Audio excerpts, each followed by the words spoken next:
So, you've got some loose Lego that you want to sell? Well, I'll show you how.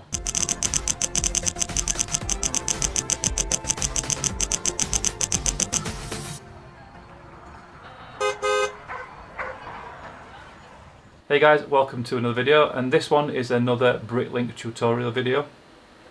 So I've done two videos so far.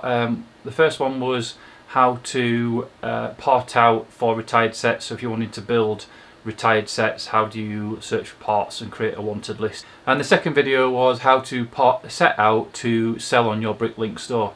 But what happens if you have got some loose Lego that you may have got from eBay or from another source, a friend or family member, whatever, and you just want to sell the odd bit that you've got from that set? So I mean, I've got a very simple piece here. I've got a 2x4 brick, and what I'm going to do now is I'm going to show you how to, well, I suppose three things. I'm going to show you how you search for that particular part that you want to list, how you determine what sort of price range you want to be putting it at, and also how you then actually list it onto your Bricklink inventory. So yeah, that is it. As I say, I've picked a simple brick. It can get as complicated as sometimes you just don't know what the part is and you just have to just search by key search, but I'll get into that a little bit when we get into the video. So guys, let's get over onto the PC and I'll show you how to do it. Right then guys, so as you can see, I'm logged into my Bricklink account, and I'm going to take you through the process, as I mentioned in the intro bit of it, of selling a part, and the part I'm using is a 2x4 brick. I've gone very simple.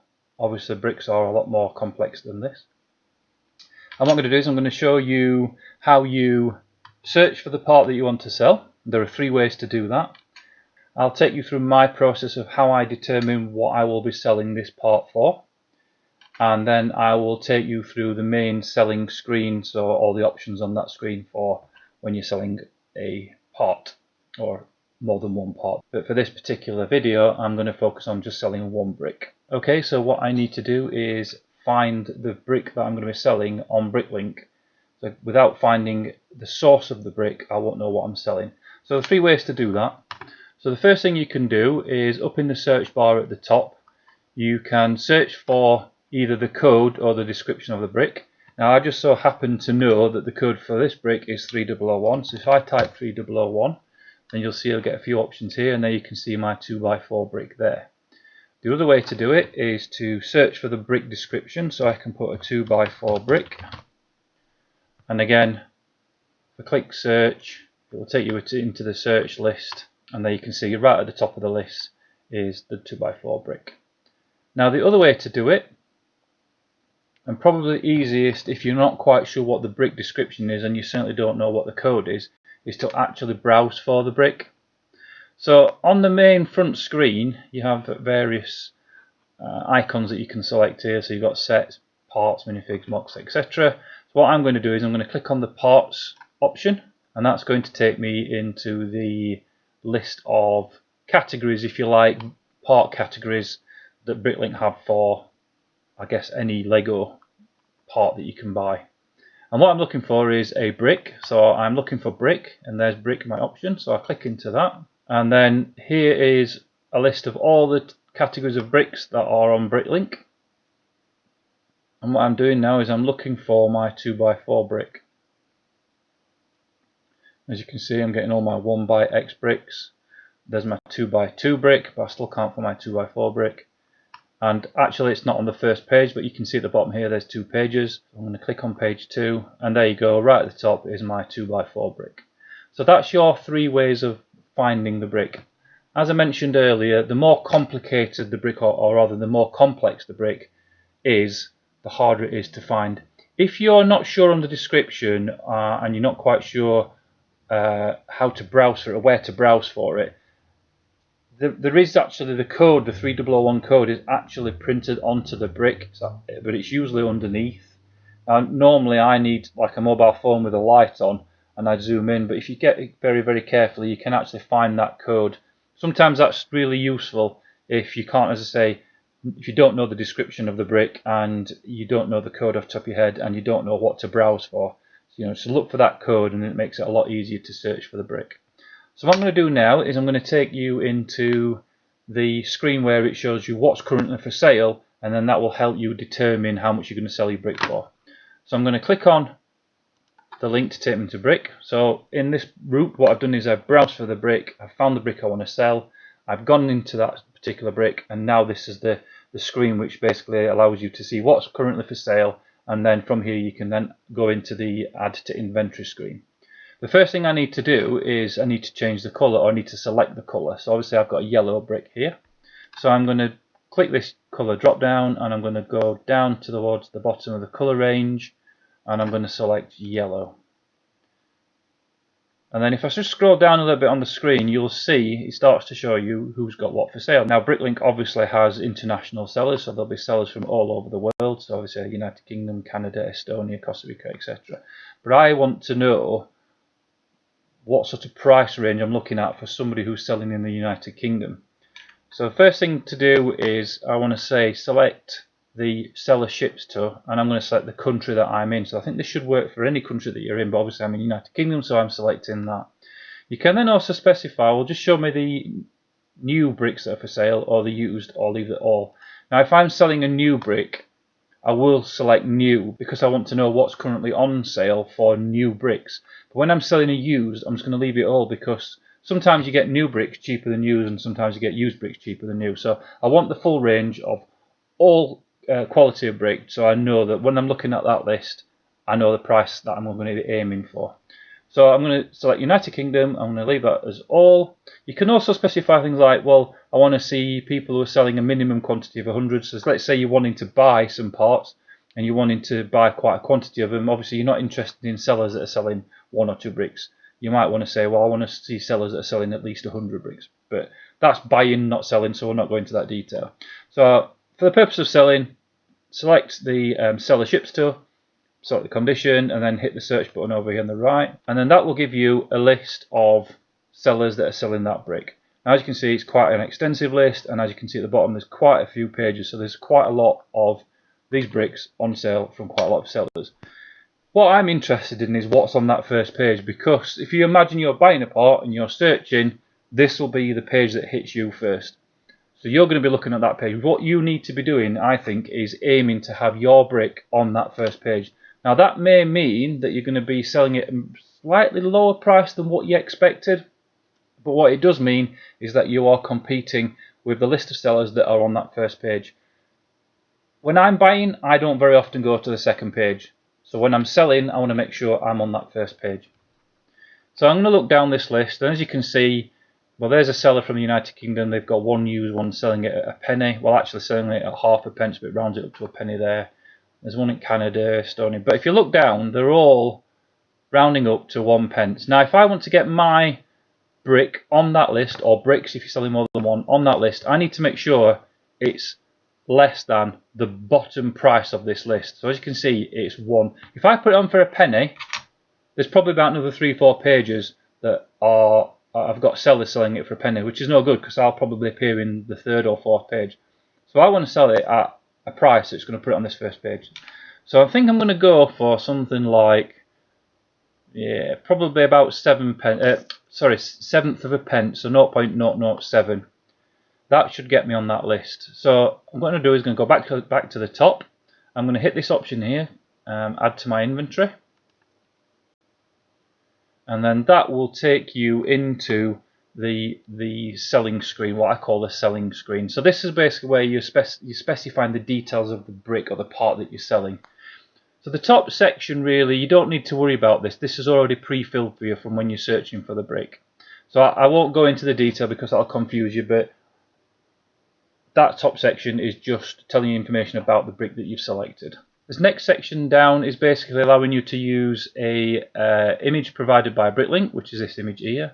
Or if you want to upload your own image, you can do, which takes you on, when you go into the next page, it asks you to upload your own image. Unless you're selling a really obscure part that Bricklink don't know about, then you very often will never select to upload your own image.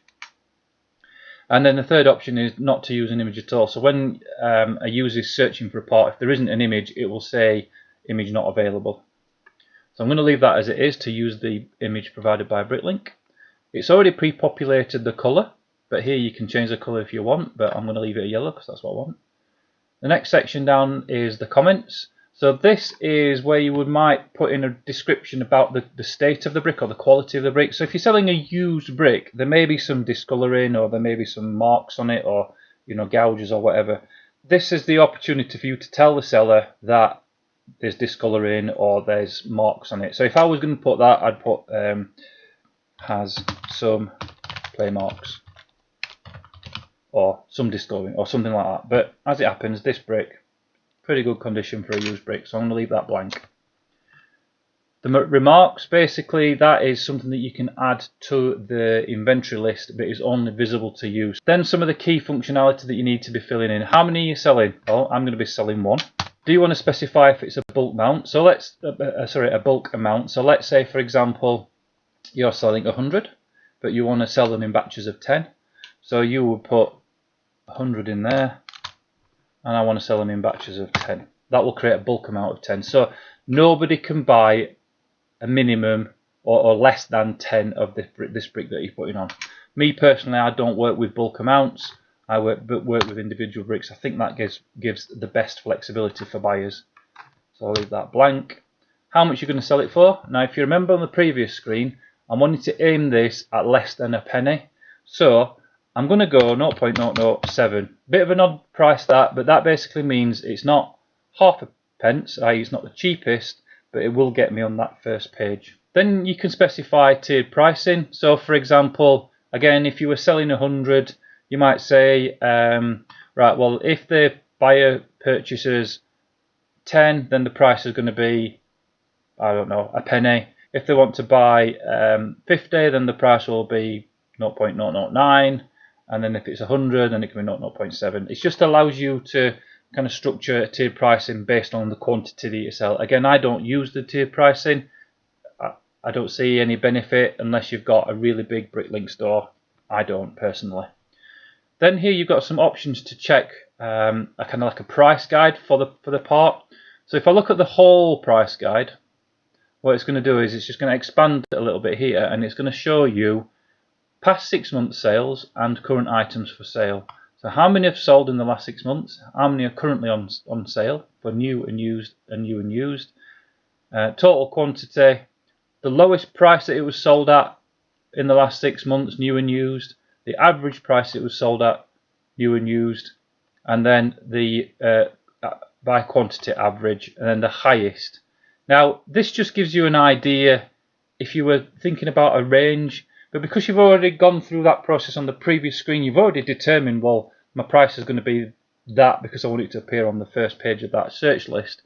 It's just an option here to give you a kind of feeling and an idea of what the market is like for that particular brick. Then if you want to say, well, I'm going to offer a sale discount on this. So let's say for whilst I'm listing it, I'm going to say, if the first 6 months or first month or whatever, I'm going to give a 10% discount. That means you won't sell it at 0.007, you'll sell it at that less 10%. Personally, I don't do sale items either. Then whether or not it's a new or used brick, I've gone for used, so I'm going to select used. If you have reserved this part for a buyer, you can enter the buyer's username in there. That means that nobody else other than that buyer will see it available for sale. So let's say you've got a friend that you want to sell, and you want to sell it through Bricklink, you want to kind of go through the proper process of selling it, or you know somebody that you've said, look, I'm going to be listing these. If you want to buy it, I'll put you down as a reserved. So then I'll notify you, and then you can see it. It just means that nobody else can see it. Again, personally, I don't use reserved. I want my parts to be available for everybody. Then you can specify whether it's a stockroom item. So that's basically saying put it in my inventory, but don't make it available for sale. So this is a way of building up stock within your inventory, if you like, but not actually making it available for sale. When you actually go to edit the part, you can then take it out of stock and put it up for sale. If you want to retain after sold out, so by default the way Bricklink works is that if you sell out of a part, so let's say I'm selling that, I sell it, when that is sold, that particular brick will not be available in my inventory. If you tick that option, what it does is it retains that brick, but it says you've got a stock quantity of 0. Could be quite useful if you know that you've got some more of these parts coming in that you're going to sell. Personally, I don't tick that option. I'll just search for it again and add it as I'm doing now. And then the last options at the bottom here are creating what they call a super lot. Now, the best way to describe this, or what a super lot is, let's say, for example, you want to create a super lot of the wheel and the tyre. So typically the wheel and the tyres are two separate parts, so if you're listing them separately, they would be listed separately on the inventory and they would be listed separate for buyers. But if you wanted to create a super lot of the tyre and the wheel, this is where you do it. So you want to, let's say for example you've put the tyres on your inventory, but now you're listing the wheels, but you want to create a super lot with the tyres. So what you would do is you can bind it to an existing super lot, or you can create your own super lot. And what you can say here is what type of super lot it is. So I would be selecting tyre and wheel if I'm using the example I've been talking about.